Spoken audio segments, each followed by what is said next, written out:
Anu Pak, ini ada subscriber. Dia bertanya. Gimana dia apa? Melanjutkan yang kemarin tentang ilmu perdagangan kemarin itu kan. Dia itu bagaimana caranya kita itu untuk melawan rasa down gitu. Kadang-kadang kan ada orang itu mentalnya itu jatuh duluan gitu loh. Jadi sebelum dia berdagang, baru sebentar tunggu, gak ada yang beli, mentalnya langsung down. Jatuh gitu mentalnya itu. Udah loyo duluan. Oh dia ngerasa kayak belum laku dagangannya udah loyo duluan. Oh iya. Belum sempat ngamalin ilmu kemarin itu udah loyo duluan tuh gimana itu? Caranya itu. Nah, terus yang lain mungkin ada yang subscriber kita yang bertanya mengenai satu itu tayangan kita yang kemarin. Ya satu itu. Kedua itu gini. Masalah tentang ilmu dagang. Terus secara hakikatnya itu gimana gitu loh. Cara kita menjemput rezeki dari Tuhan. Kan Tuhan kan pasti dah kasih rezeki itu ke kita ya kan. Tuhan kasih rezeki ke kita. Dari mana kita tahu kalau hari itu kita akan diberi rezeki Tuhan dan bagaimana cara kita menjemput rezeki itu agar pas gitu loh. Jadi kita bisa laris gitu karena kita pas kita paham Tuhan tuh hari itu memberikan rezeki, tanda-tandanya seperti apa dan bagaimana cara kita mengambil dengan cara yang benar saat berdagang itu kita paham gitu. Berarti arahnya itu ke masalah hakikat itu ya. Iya. Nah, sedikit banyak larinya ke masalah hakikat. Ya kurang lebih gitu. Ya kemarin kan udah Bapak cuplik karena masalah tayangan yang kemarin masalah rezeki itu kan kaitannya dengan rezeki. Cuplik nanti ini akan sedikit ya Bapak nanti akan ungkapkan ya walaupun hanya sedikit sesuai dengan apa yang Bapak tahu dan sudah dialami kan gitu. Nah sekarang masalah berkaitan pertanyaanmu yang pertama tadi mengenai mental itu yang jatuh ya. Mentalnya yang jatuh. Keyakinannya kurang gitu. Yang jelas gitu. Ini jelas kaitannya juga dengan rezeki. Kita nggak usah takut bahwa manusia itu ya udah ditakdirkan mengenai rezeki ya, jodoh, pati kemarin kan Pak buka ya. Jadi kita nggak usah takut, nggak usah down. Intinya gimana ya, kuatkan diri ya, buka hati seluas-luasnya ya. Jadi jangan takut kalau dagangan kita nggak laku selama kita ini niatnya niat menjemput rezeki dengan benar, dengan baik, sudah pasti itu, sudah pasti Tuhan itu akan memberikan rezeki sama kita. Memang manusia itu diwajibkan untuk ikhtiar, untuk berusaha, menyariati. Jadi jodoh, rezeki, pati. Kalau pati itu jangan disyariati.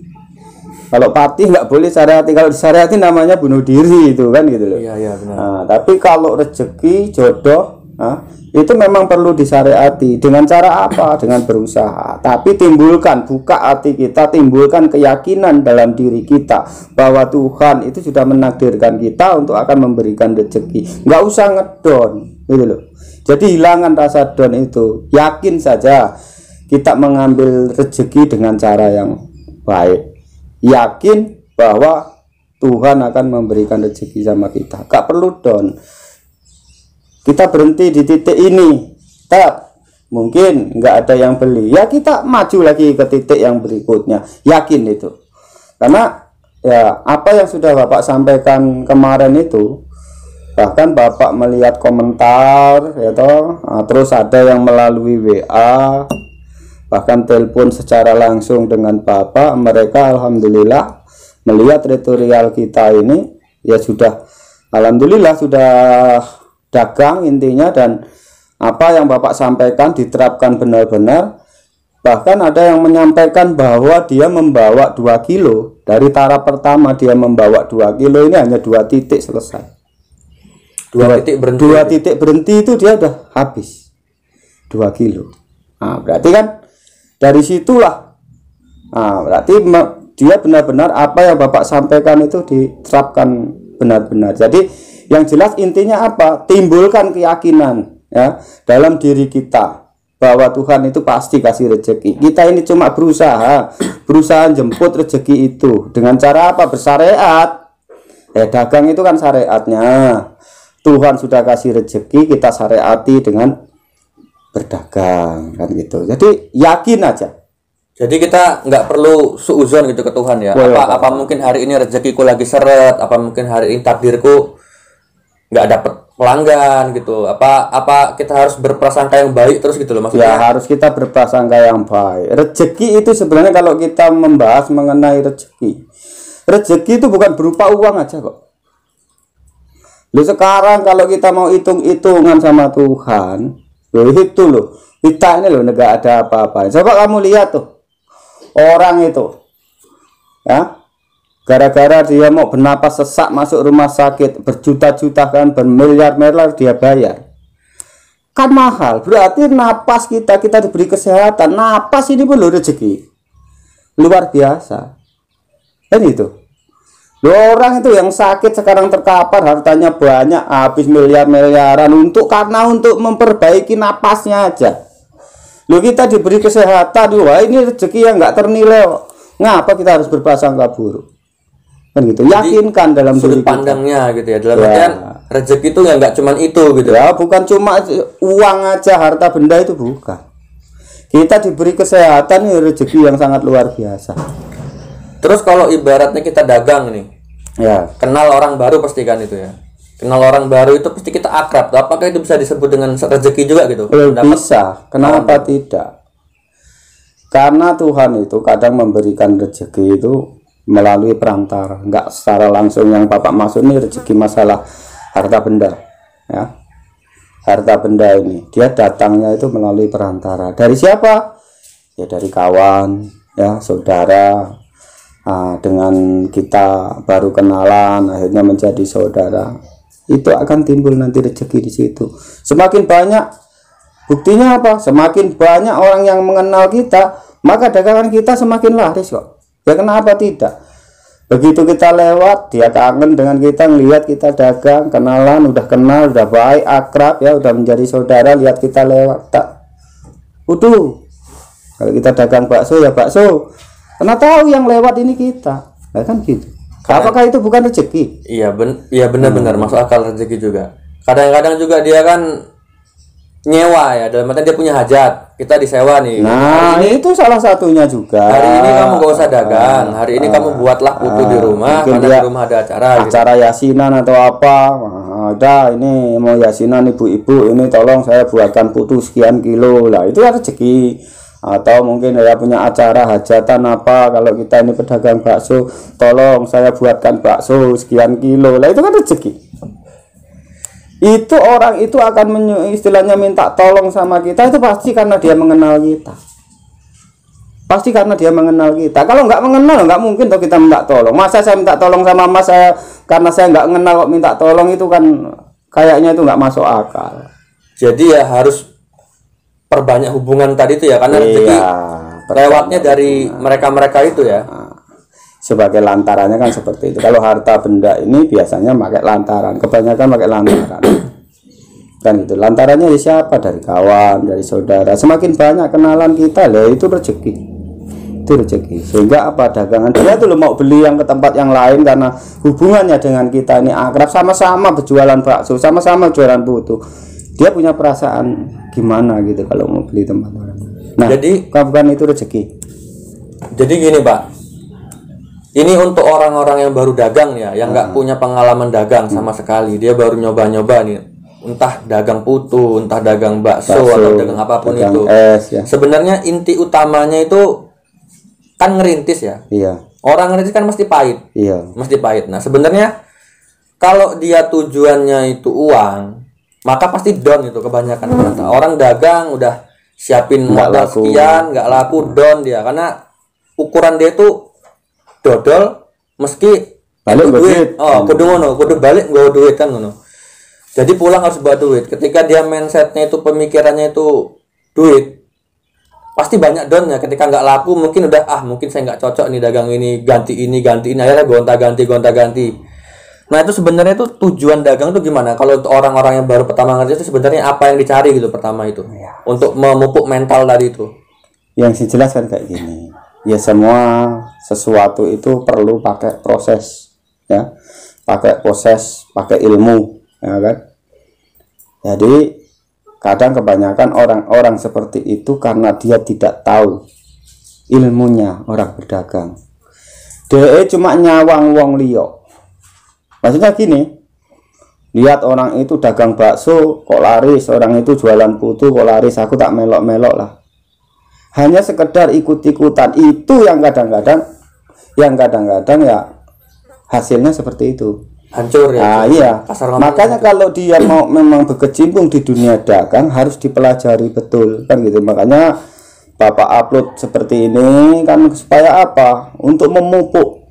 Jadi karena ya bukan apa, banyak sekali orang yang sudah melihat tutorial Bapak ini, dia berjualan putu. Enggak Bapak sebutkan satu persatu itu enggak. Ada yang di Bogor, ada yang di Kerawang, bahkan ada yang di Riau, ada yang di Jakarta, ada juga banyak juga yang di daerah Lampung. Nah ini kenapa saya Bapak buat seperti ini, karena mungkin mereka itu masuk di dunia dagang itu masih awal. Makanya apa, sedikit banyak Bapak apa yang Bapak tahu ini Bapak sampaikan supaya apa, supaya mereka ini dapat berdagang sesuai dengan keinginannya, akhirnya bisa dagangannya laris, dia dapat uang, dapat rezeki kan gitu. Intinya kan di situ. Jadi alhamdulillah mereka yang memantau terus di channel kita ini 7 titik ini, alhamdulillah komentarnya nggak ada yang jelek, kan bagus. Mereka yang baru belajar coba-coba ya akhirnya dapat berhasil. Intinya kalau mampu sudah menghabiskan 2 kilo bahkan sampai 3 kilo, nah itu kan sudah kategorinya udah bagus, sudah Bapak anggap sudah berhasil. Nah, jadi intinya apa? Intinya ya kalau kita mau dagang pelajari ilmunya dagang tuh kayak apa. Kalau yang sering apa yang Mas sampaikan tadi, mereka down dan sebagainya karena sifatnya coba-coba. Iya, dia nggak tahu ilmunya. Tapi kalau dia pantau terus, lihat ilmunya seperti apa, caranya seperti apa, tekniknya dagang ini seperti bagaimana, dia terapkan itu dengan baik, dengan benar ya, insya Allah. Terus gini Pak, ya ini untuk memupuk orang-orang yang masih awal-awal mau dagang ini ya, untuk memotivasi juga ini gimana arahannya. Jadi apa sih keuntungannya berdagang daripada kita kerja ikut orang gitu? Kerja ikut orang sama kita dagang berdiri sendiri gitu. Apa keuntungannya? Oh itu. Yang jelas ini ya. Ini menurut kacamata Bapak loh ya. Bapak nggak menyampaikan kacamata orang ini. Kacamata Bapak, penglihatan Bapak dan yang Bapak alami. Yang dikatakan orang sukses. Ya. Orang sukses. Itu orang yang dapat mengatur dirinya sendiri. Jadi dia bekerja, itu dia yang ngatur, ya. Dia yang melaksanakan, gitu. Jadi dia tanpa aturan orang lain. Bahkan mungkin bisa jadi dia yang akan ngatur orang lain tanpa tekanan ya. Ya tanpa tekanan kan gitu. Manajemennya di dia semua, dia yang ngatur nantinya. Kalau dia punya anak buah kan berarti dia yang ngatur. Kalau dia nggak punya anak buah, dia sendiri, ya berarti kan dia yang mengatur dirinya sendiri kan gitu. Nah itulah orang yang sukses. Dia nggak ada ikatan, nggak ada beban, nggak ada orang perintah ini itu. Kalau dia istilahnya hartanya banyak melimpah, itu memang kelihatannya di depan kita iya bagus, oke, mobil ada, rumah gedong, tapi pada saat dia itu menjemput rezeki, dia kerja, masih kerja sama orang, hidupnya masih tergantung sama orang lain. Intinya dia diatur sama orang lain. Dia harus taat dengan aturan itu. Kalau nggak taat dengan aturan yang diberikan orang itu, yang jelas ya dipecat. Intinya kan kayak gitu. Jadi mereka masih diatur, masih ada tekanan. Kadang-kadang aturan itu tidak sesuai dengan keinginan pribadi dia. Ya tapi mau nggak mau harus dijalankan. Berarti kita ini kan tertekan. Kan gitu loh. Lah kalau kita usaha sendiri, kita berdagang, punya usaha kita sendiri kok yang ngatur, baik waktu, kapan kita harus keluar, kapan kalau kita kerja, ini kita ngatur. Nah itulah sebenarnya orang yang sukses. Tapi ngomong-ngomong soal aturan ini Pak, kalau kita ngatur anak buah mungkin masih agak enak ya. Tapi untuk orang-orang yang ngerintis ini kan, untuk awal-awal pemula-pemula orang yang baru dagang, itu terkadang dia kan awalnya itu kerja ikut orang, di bawah tekanan, di bawah aturan orang itu. Dia bisa konsekuen gitu loh. Ini kerja Senin sampai Sabtu, Minggu libur. Taat, dia bisa taat. Tapi ketika dia berdagang, dia rumangsa nih, wis rumongso. Aku bosnya, aku yang punya kehendak. Kerja gak kerja ya terserah aku, mau libur terserah aku, hari kapanpun libur terserah aku, gak ada yang marah gitu. Nah itu jadi gimana itu? Kadang-kadang malah orang yang berdiri sendiri seperti itu, dia yang merasa saya ini bosnya, ya saya ini anak buahnya, saya ngatur diri sendiri, saya mau libur terserah saya, semau mau saya gitu kan. Itu kan Pak, malah hancur itu loh Pak. Ya itu kan tergantung individu orang itu. Kalau dia niatnya ya, segala sesuatu itu kan yang jelas ada niat. Niat kita apa? Niat kita dagang, usaha untuk mencukupi sebagai tanggung jawab kita sebagai kepala keluarga, untuk menyekolahkan anak, untuk kebutuhan sehari-hari, ya tentunya dia nggak akan seperti itu. Tapi kalau dia itu dari awal nggak ada niatan untuk itu, ya, nah ini yang repot kan gitu. Akhirnya apa seenaknya. Tapi kalau dia merasa punya tanggung jawab, mungkin terhadap anak, istri dan sebagainya, yang mudah-mudahan dia akan serius. Ya intinya kan berarti tergantung diri sendiri. Jadi walaupun dia itu berdagang, dia bosnya, ya memang benar dia bosnya, dia yang buka dagang, dia yang punya usaha. Tapi dia juga harus jadi anak buah sebenarnya ya. Iya dia yang ngatur, dia manajemennya, dia pimpinannya. Dia juga harus pintar jadi anak buah gitu ya. Kan? Dia bendaharanya, ya toh? Dia sekretarisnya dan dia pelaksananya. Ya berarti ya dia harus membuat aturan untuk dirinya sendiri. Berat itu. Wah ya memang berat. Cuma segala sesuatu itu kalau sudah diniati nggak ada yang berat. Kan itu. Nggak ada yang berat. Nah, kalau kita ini punya tanggung jawab, merasa kita ini punya tanggung jawab sebagai suami, sebagai bapak, nah, kan? Bertanggung jawab terhadap anak-anaknya, nggak berat. Nah, kalau namanya sudah tanggung jawab ya nggak perlu dirasakan berat ringannya, kan gitu loh. Kalau masih dirasakan dihitung-hitung berat dan ringan, berarti bukan tanggung jawab. Kalau orang namanya bertanggung jawab itu nggak akan dihitung lagi masalah beratnya. Hidup ini sebenarnya nggak ada yang berat. Kalau apa sing mabot, orang sing abot. Kita hidup dulu mana yang berat? Nggak ada. Selama situ semua kita lakukan dengan ikhlas, ya kan? Ikhlas krono Gusti Allah, ya kan? Kenapa harus kayak gitu? Ya iya loh, anak istri ini titipan kok Gusti Allah kok, kan gitu. Berarti kalau kita sudah krono Gusti Allah, ya nggak ada yang berat. Loh apa sih ngabot? Sengabot kalau kita itu nggak punya tujuan, nggak ada niat itu abot. Itu malah abot. Akhirnya seenaknya sendiri. Tapi kalau tujuannya kita itu bagus karena Allah, ya toh, niatnya ibadah, ya toh.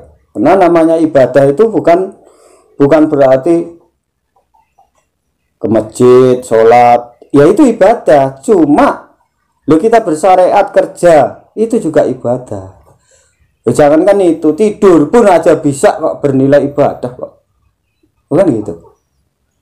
Tidur aja bisa bernilai ibadah. Lu apalagi kerja, tanggung jawab terhadap anak istri, niatnya karena Allah.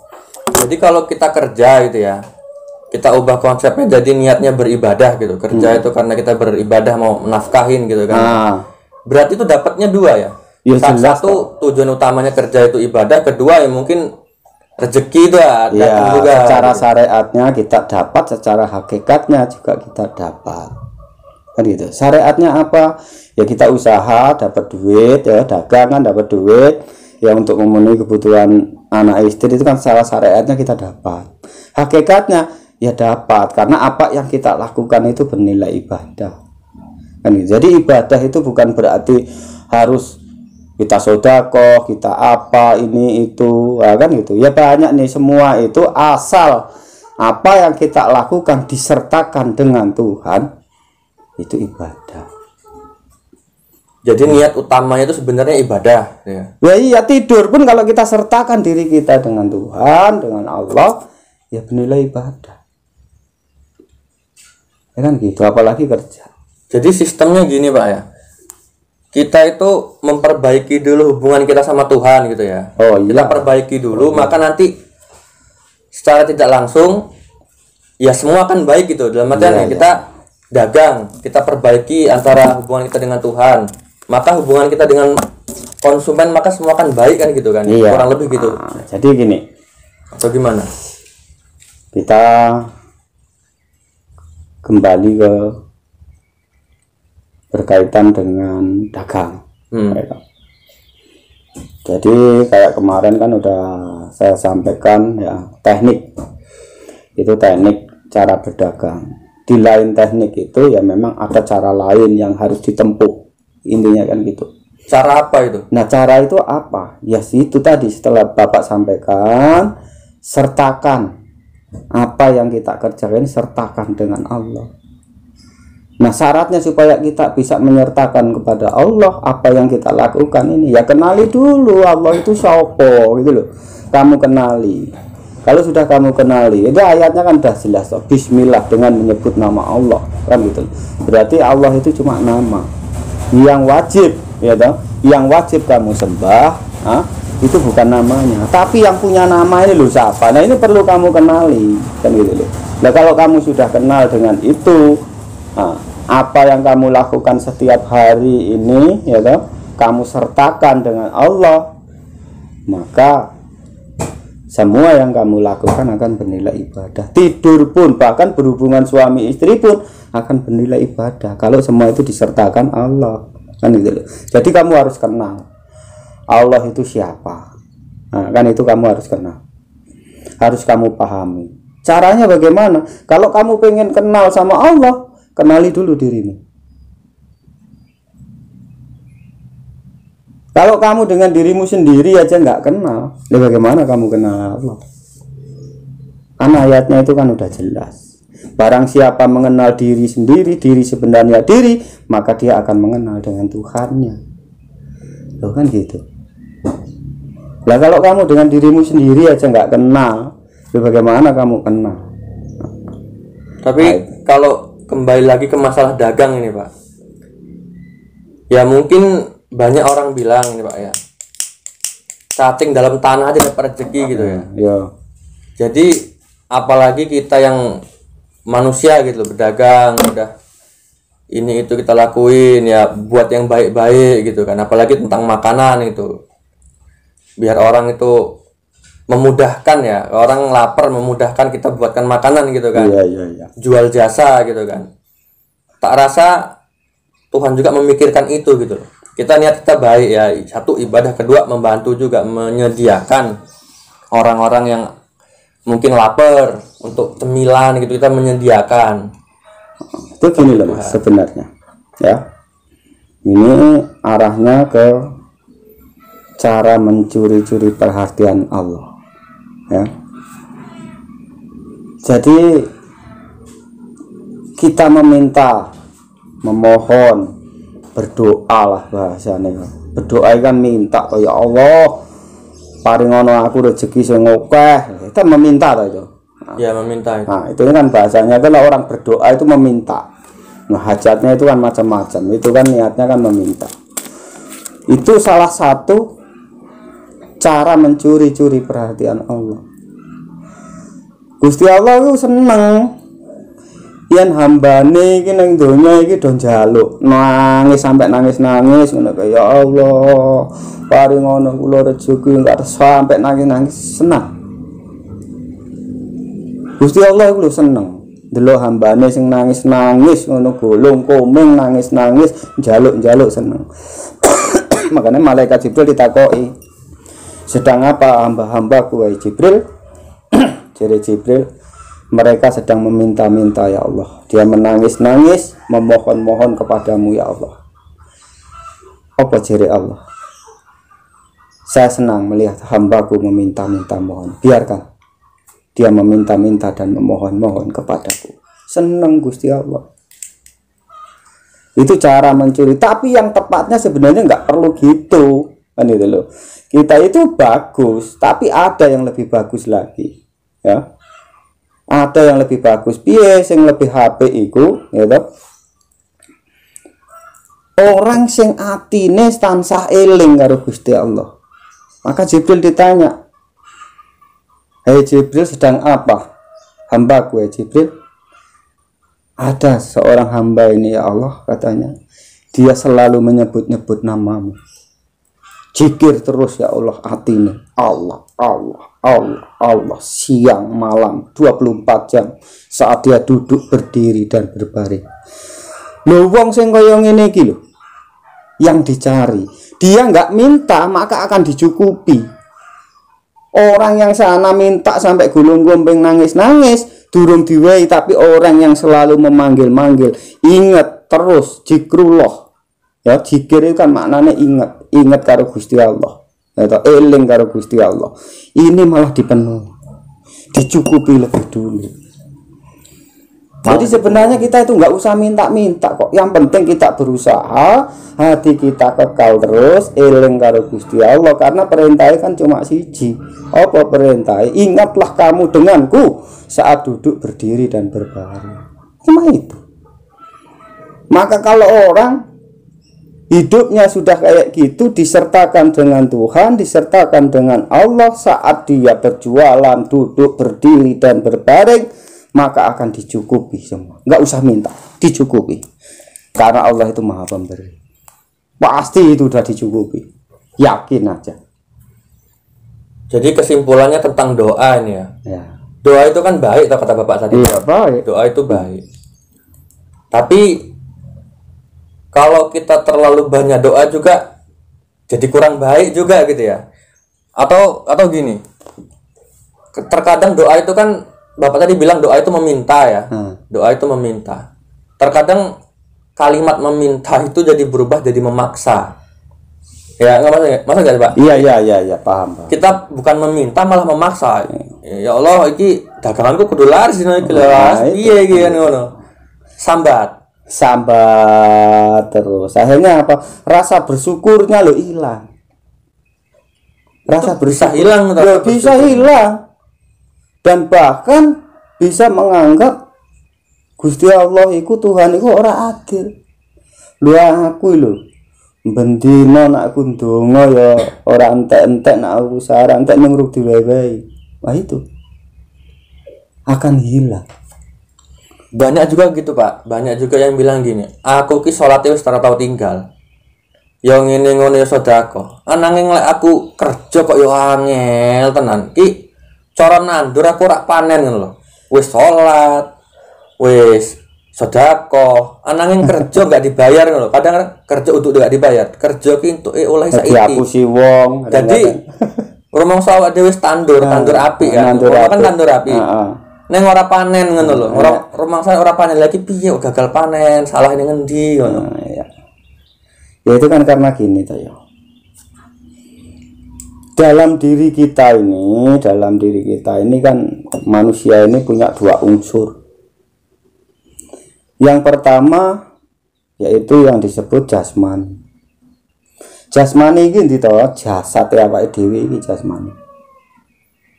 Yang kedua rohani. Sapa to rohani iki mau? Rohani iku mau ya ruh awake dhewe. Berarti dalam diri kita ini ada dua unsur. Nah unsur ini ini harus semuanya beribadah. Bukan hanya jasmani tok, tapi rohaninya juga harus beribadah. Gitu loh. Lah kalau kita ini tiap hari sing dikon ibadah cuma jasmani tok, rohaninya tertutup, enggak pernah ibadah, enggak pernah eling karo Gusti Allah. Lah terus kepiye? Apa buktinya?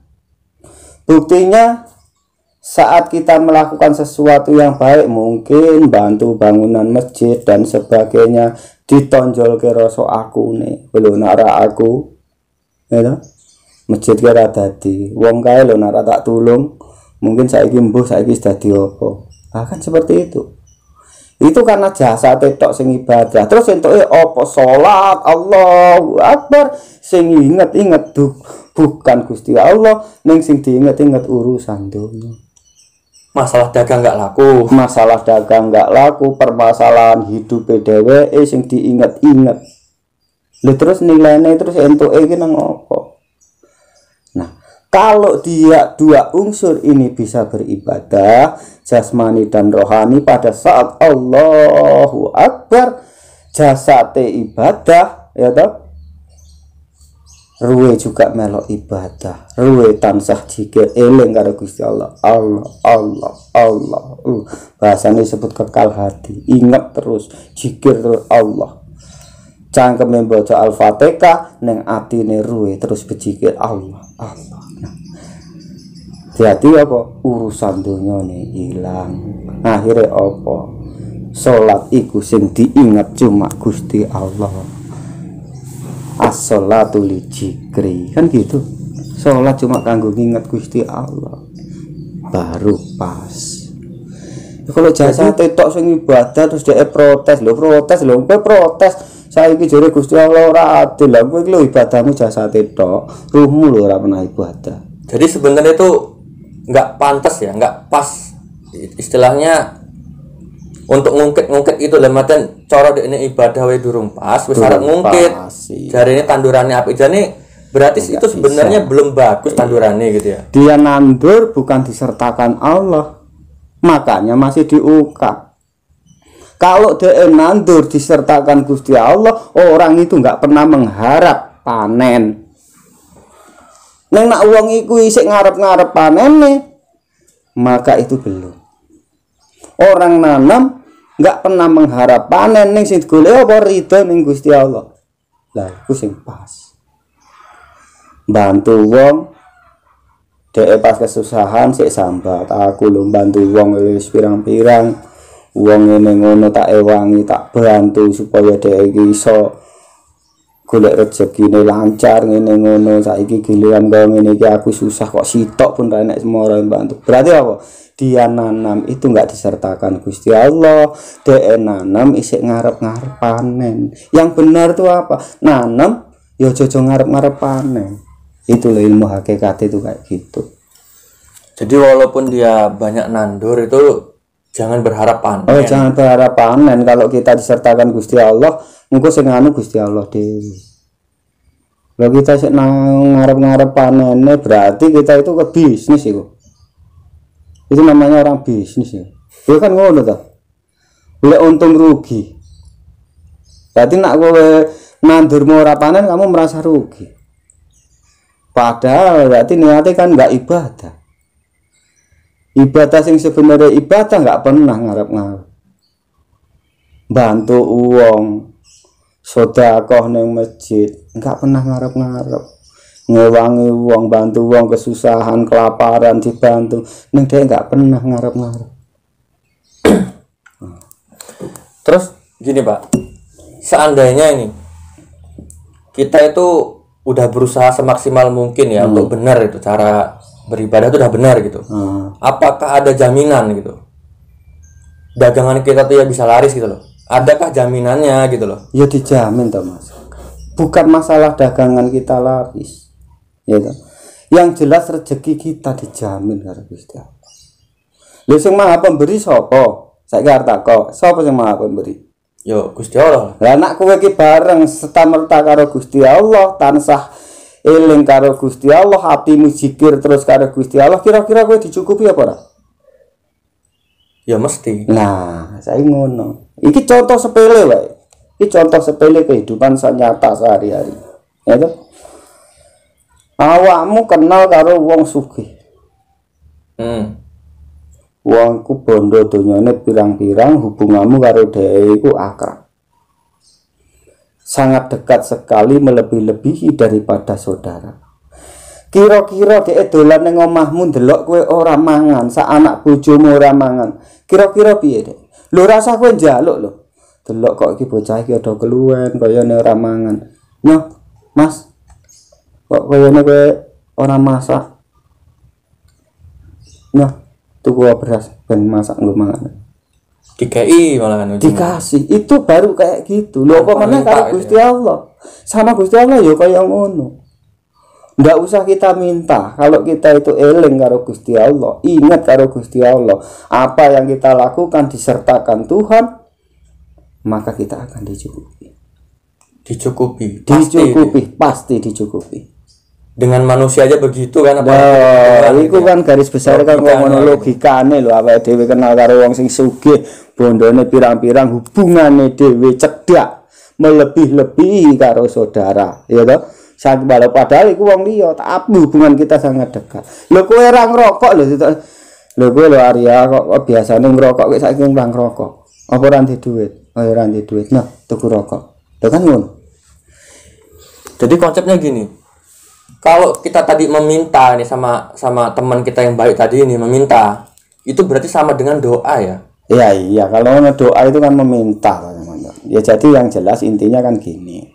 Kalau kita ini apa yang kita lakukan disertakan dengan Gusti Allah.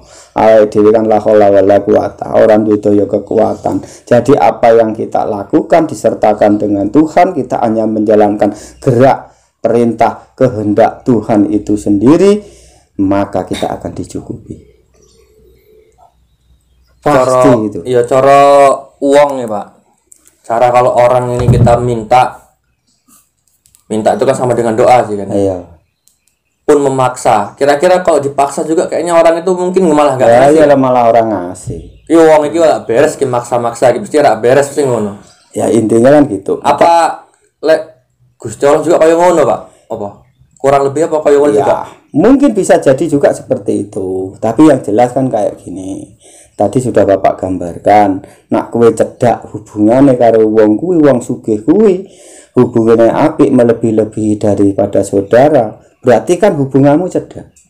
Maka lho kowe rasa njaluk lho ketok kowe ora ngrokok itu kok rokok. Ketok kowe ora mangan lho diwehi duit mungkin gitu beras. Karena apa? Hubunganmu cedak. Berarti apa intine? Kalau kita pengen dicukupi karo Gusti Allah, cedakne awake dhewe karo Gusti Allah hubungane. Ngono lho. Gusti Allah iku Zat sing maha suci, ya toh. Iso dicedhaki, sing iso nyedhaki dudu jasad. Nek jasadmu lho ora iso bakal nyedhaki Gusti Allah. Mergo apa? Jasadmu iku lho kotor, mbok dusi ping 10, mbok kowe wudu ping 10 tetep kotor. Apa buktine? Lah kowe lho ngembang luyo pirang liter, ngembang tai pirang kilo. Kan kotor ta? Ya. Padahal Gusti Allah ki Zat sing maha suci. Iso mbok cedhaki, sapa sing mampu nyedhaki? Ruh. Ruh iki lah sing wajib kanggo diresiki. Nanti kita bahas lagi ke depan mengenai 7 latifah. Ya iki sing perlu diresiki. 7 latifah iki mau nang awake dhewe iku. Supaya apa ruh awake dhewe resik iso nyawiji marang Gusti Allah, sehingga kita bisa menyatakan bahwa gerak langkah kehendak perintah ini memang benar-benar gerak langkah perintah Tuhan Gusti Allah. Kita urip beserta merta karo Gusti Allah, ya pasti dijamin teman. Kan itu ilmunya kuno. Jadi udah nggak perlu mikir rezeki lagi ya. Nggak perlu. Jadi kesimpulannya gini Pak, kurang lebih kalau dari bahasa Bapak tadi tak ambil kesimpulan begini. Ya ini untuk masalah dagang atau masalah ibadah ya. Jadi satu ya. Hidup itu istilahnya kayak manusia ini kan. Hidup itu tinggal enaknya aja ya manusia ini. Perkara yang susah itu udah urusan Tuhan itu gitu ya. Kurang lebih begitu ya. Yang jelas ya, apa yang diberikan Tuhan kepada kita syukuri, kita nikmati aja. Wong kayak dhewe iki cuma menjalankan gerak kehendak perintah Tuhan. Enggak duwe daya apa-apa. Iso ngobrol ngene iki ya kehendake Gusti Allah. Berarti kan kabeh penak ya. Repot. Kabeh penak yang gene sing abot. Berarti kan awak dhewe iki lek menungso kuwi gari penak etok kan ngono. Perkara-perkara sing angel-angel wis urusane Gusti Allah. Kalau kita itu bisa menerima ya toh, iso mensyukuri, maka kabeh ku penak. Sing barai ora penak kan mergo awake dhewe ora iso bersyukur. Kan ngono lho. Awake dhewe ora iso bersyukur sing temene bersyukur. Lah nek wong tekok bersyukur. Lah aku ki bendina wis bersyukur. Ngucape alhamdulillah aku entuk rezeki. Bersyukur iku. Ya bener iku bersyukur. Lah saiki tak takok karo kowe. Seandainya kowe diberi musibah karo Gusti Allah, dianggaplah ujian utawa musibah. Ngene ngono. Apakah kowe cangkemmu iso bersyukur? Urung mesti iso. Urung mesti. Paling-paling apa isine cuma sambat. Ayo ta? Ya Allah, piye iki ya Allah? Sambat. Kan ngono. Coba diparingi apapun iso dhek ngucapi alhamdulillah. Ora paringi rezeki sapa wae iso. Siapa aja bisa bersyukur kalau dia mendapat sesuatu yang membuat dirinya senang. Iso bersyukur. Nah, saya takut pada saat diberi kehidupan yang mungkin minus dan sebagainya, apa ujian apa masalah piye dalam kondisi kita itu lagi kesusahan, iso ora bersyukur cangkeme. Enggak iso oke. Nah, padahal bersyukur sing setemene bersyukur ya apa sing diparingi karo Gusti Allah ya kita nikmati, kita syukuri. Sing pahit ya dadine ora pahit. Kalau kita ini pandai bersyukur. Kan gitu. Rasane wis ora ana meneh. Kopi sing pahit ya dadi ora pahit. Lah kenapa kita bersyukur? Dikei masalah kayak piye alhamdulillah. Ning ora ning cangkem. Atine dhewe sing tansah bersyukur. Piye carane? Ya eling terus karo Gusti Allah. Nah, kan gitu. Itulah bersyukur yang sebenarnya bersyukur.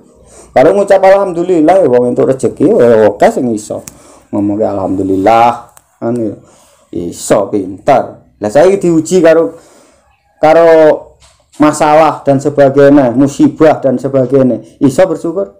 Enggak iso. Isone apa? Sambat. Bahkan menganggap Gusti Allah itu ora adil. Lah iya. Ya kan gitu. Kalau kita emang bersyukur yang sebenarnya bersyukur, diparingi apa-apa ati dia tetap tansah eling terus Allah kekal terus. Berarti cara wong dagang ki dikei rezeki pira-pira wae wis tampa ngono. Iya disyukuri sing akeh sithik. Arep sithik. Ya kita syukuri. Mentalnya enggak down. Nah, kayak gitu. Yang penting sesuai dengan keridhaan Tuhan gitu. Jadi ya sing jelas ya secara syariate cara atau tekniknya kita berdagang, kita lakukan, kita pelajari sebaik-baiknya, terus kita lakukan. Terus yang lebih pas meneh ya. Iki sebenarnya sing nomor 1 apa? Usahane dhewe gerak langkah ya dhewe kabeh serta nih karo Gusti Allah. Aman wis. Kan ngene, Pak. Orang-orang itu kadang apalagi pedagang ini ya, kebanyakan. Mereka ini lebih melihat hasil akhir. Paham nggak? Jadi wong dagang ki entuke piro ngono kan. Hasil akhir itu yang dilihat itu. Dia itu lupa gitu loh sama prosesnya akhirnya. Terlena sama hasil terus seperti contohnya kayak orang berjudi kan hasilnya terus kan yang dilihat. Ini kalau masalah berdagang orang tuh ngeliatin hasil ini orang tuh dapat sekian saya kok sekian. Ini hasil terus jadi. Sebenarnya gimana sih caranya biar kita tuh nggak memandang hasil terus gitu, Pak? Ya iku mau ya kembalinya kan ke anu tadi toh bersyukur. Piro diparingi karo Gusti Allah ya iku rezekine awake sing dinyatake karo Gusti Allah. Kita nikmati, kita syukuri.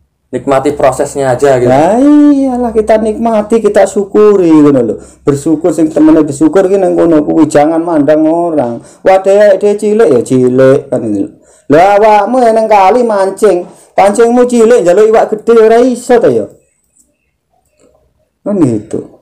Ya kebaca. Ya, lha wong pancingmu cilik sing mangan iwak cidul, njaluk iwak paus. Ayo ora iso. Enggak masuk akal. Anane ngono, Pak. Lek pamane iwak cilik kuwi citul-citule dikumpukne dadi akeh ngono ya dipaek ya penak ngono. Ya, kita syukuri apa yang kita dapat itu sing dinyatake karo Gusti Allah. Itulah rezeki kita, itulah rezeki sing diridhoi karo Gusti Allah. Kita syukuri cukup, Mas. Enggak bakal susah. Nah, intinya ngono. Rasa sepaneng. Oh, ora usah. Urip iki lho rasa sepaneng-sepaneng. Wis kabeh iku wis ana sing ngatur. Kita itu hanya diwajibkan untuk bersyariah. nyareati rezeki, golek rezeki disyariati. Ya dagang, ya kerja dan sebagainya. Kudu kusuk. Oh iya, penentune sapa? Sing Maha Pemberi. Maha Pemberi sapa? Ya Gusti Allah dhewe. Itu yang jelas, cobalah berusaha ya, apa yang kita lakukan, apa yang kita kerjakan, baik itu dagang ataupun apapun aktivitas kita sehari-hari, sertakan dengan Allah, sertake karo Tuhan, Niat ibadah nah kabeh. iya, jadi supaya apa? Supaya awake dhewe sing kita lakukan sehari-hari ini nilainya menjadi ibadah. Kan ngono. Turu pun ya kudu ngono, dagang dadi nilai ibadah, bahkan hubungan suami istri juga nilainya ibadah. Mergo apa? Tansah kita kelingan karo Gusti Allah, tansah eling karo Gusti Allah. Kan gitu. Jadi intinya ya seperti itu. Digawe penak wae lah, nikmati wae ngono kan Pak ya. gitu loh. Prosesnya nikmatin, nggak usah mikirin hasil gitu ya, kurang lebih intinya. Kalau pengen seperti itu, ya tadi kan wis Bapak gambar ke, kalau kita kenal dengan orang kaya yang dekat hubungannya dengan kita, ya toh, dia kaya raya dekat dengan kita, delok dhewe ramangan wae, mungkin tukokne beras.